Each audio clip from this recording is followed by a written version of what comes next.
Hi viewers, welcome to our channel. ప్రస్తుతం మనతో పాటు దాము బాలాజీ గారు సీనియర్ జర్నలిస్ట్ ఉన్నారు. వారితో ఒకసారి మాట్లాడదాం. సార్ నమస్కారం. నమస్తే సార్, మాజీ మంత్రి కొడాలి నానికి హార్ట్ అటాక్ వచ్చింది.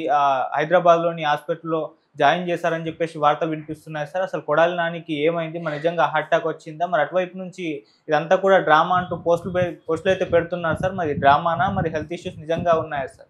మామూలుగా ఆయనకైతే హెల్త్ ఇష్యూస్ ఉన్నాయి. గతంలో కూడా ఆయన హాస్పిటల్లో చేరాడు. ఇలాగే గతంలో కూడా ఆయన క్యాన్సర్ అని, ఆయనకి హార్ట్ ప్రాబ్లం ఉన్నాయని వార్తలు వచ్చాయి. సో ఆయన బలహీనంగా కూడా కనిపిస్తున్నాడు.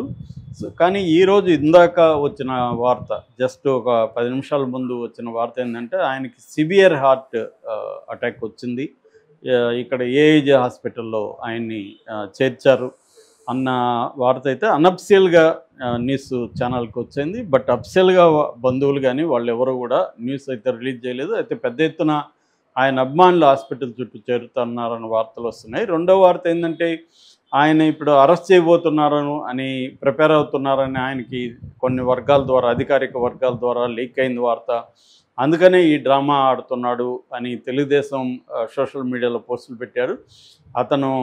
కానీ పోలీసులు వదలట్లేదు. పోలీసులు ఆయన్ని ఖచ్చితంగా అరెస్ట్ చేస్తారు. ఆల్రెడీ హాస్పిటల్ చుట్టుముట్టే ప్రయత్నం పోలీసులు చేస్తున్నారని వార్తలు వస్తున్నాయి. ఎందుకంటే ఇటువంటి డ్రామాలో ఆడొచ్చు అని వాళ్ళు ముందే తెలిసి ప్రిపేర్ అయ్యారు వాళ్ళు. అందుకనే ఆయన అరెస్ట్ చేసి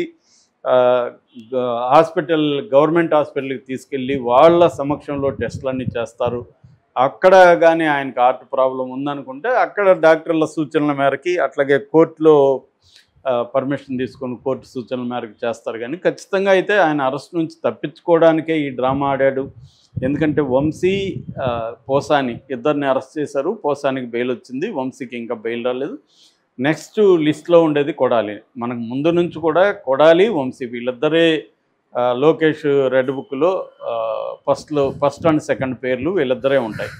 సో కానీ ఎప్పుడో అసలు వీళ్ళు 10 నెలలు అయింది కానీ డే 1 నుంచే కొడాలి అరెస్ట్ చేయబోతున్నారు, వంశీని అరెస్ట్ చేయబోతున్నారు అని తెలుగుదేశం మీడియాలో విపరీతంగా న్యూస్లో వస్తూనే ఉన్నాయి. హైదరాబాద్కి వచ్చారంట, పట్టుకోబోతున్నారు, కొడాలి పారిపోయాడని, కొడాలి అజ్ఞాతంలో ఉన్నాడని, ఇవన్నీ కూడా వచ్చాయి. అట్లాగే వంశీ మీద కూడా, వంశీ అమెరికా లేడని, దుబాయ్ వెళ్ళిపోయాడని, ఇలాగ కూడా రకరకాలుగా వచ్చాయి. మొత్తానికైతే వంశీని అయితే అరెస్ట్ చేసేసారు.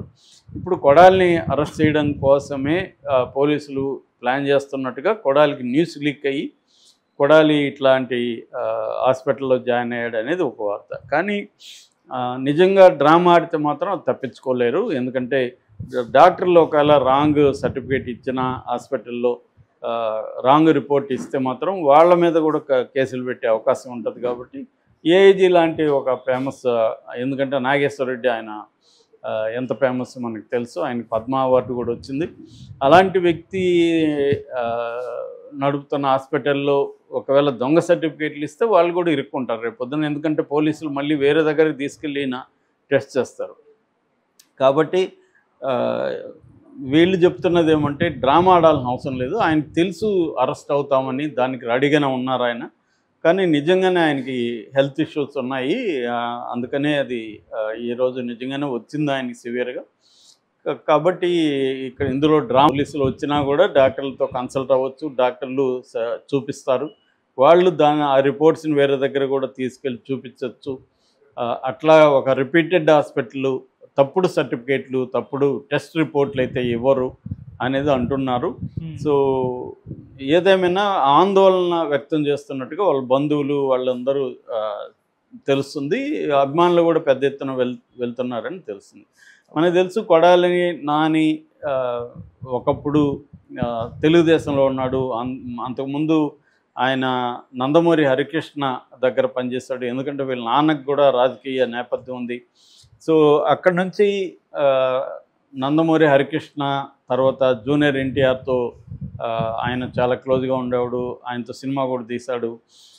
తర్వాత జూనియర్ ఎన్టీఆర్ రికమెండేషన్తోనే చంద్రబాబు 2009లో ఈయనకి సీట్ ఇవ్వడం, అక్కడికి గెలవడం. దాని తర్వాత ఈయన మళ్ళీ 2 సార్లు 2012 ప్రాంతంలో ఈయన వైసీపీలోకి వచ్చేసాడు. అప్పటికి నందమూరి హరికృష్ణకి ఈయన చంద్రబాబు మధ్య ప్రాబ్లమ్స్ వచ్చాయి. నందమూరి జూనియర్ ఎన్టీఆర్ కూడా పక్కన పెట్టేశారు లోకేష్ రంగంలో దిగినాక. ఆ నేపథ్యంలో ఈయన కూడా వైసీపీలోకి వచ్చేసాడు. అక్కడి నుంచి ఈయన తను రావడమే కాకుండా వల్లభనేని వంశీని కూడా పట్టుకొచ్చాడు. అక్కడి నుంచి ఏంటంటే చాలా తీవ్రంగా ఇతను మాట్లాడడం, చంద్రబాబుని, లోకేష్ని, పవన్ కళ్యాణ్ని, అట్లాగే వాళ్ళ ఫ్యామిలీస్ని కూడా దారుణంగా మాట్లాడడం. ఆయన ఏంటంటే అసలు చంద్రబాబు స్థాయి వ్యక్తిని కూడా వాడు వీడేనే మాట్లాడడం, ఇంకా దారుణంగా బాలకృష్ణ అని ఇలాగా ఎవరిని విడిచిపెట్టకుండా అతి దారుణంగా భాష వాడడం. కొడాలి అంటేనే ఒక బూతులు మాట్లాడుతూ అగ్లీగా మాట్లాడుతూ ఉండే ఫెలో అన్నట్టుగా ఆయనకి ఇమేజ్ వచ్చింది. నిజానికి తన అక్కడ గుడివాడ నియోజకవర్గంలో ఆయన ప్రజలకు చాలా దగ్గరగా ఉంటాడు. ఎవరికి ఏదైనా సమస్య వచ్చినా వెళ్తాడు, ఆదుకుంటాడన్న ఇదైతే ఉంది. అందుకని ఆయన 4 సార్లు ఎమ్మెల్యేగా గెలవగలిగాడు. లాస్ట్లో ఓడిపోయాడు. ఆ కాన్ఫిడెన్స్ కూడా ఆయనకు ఉన్నింది. అందుకని నన్ను ఇక్కడ ఓడించలేరు, జగన్ ప్రభుత్వమే మళ్ళీ వస్తుందని కాన్ఫిడెన్స్తో కూడా కొడాలి కానీ మిగతా వాళ్ళు కానీ రెచ్చిపోయారు. సో రెండోది ఏంటంటే తెలుగుదేశంలో కూడా అలాంటి కొడాలి లాంటి బ్యాచ్ చాలామందే ఉన్నారు.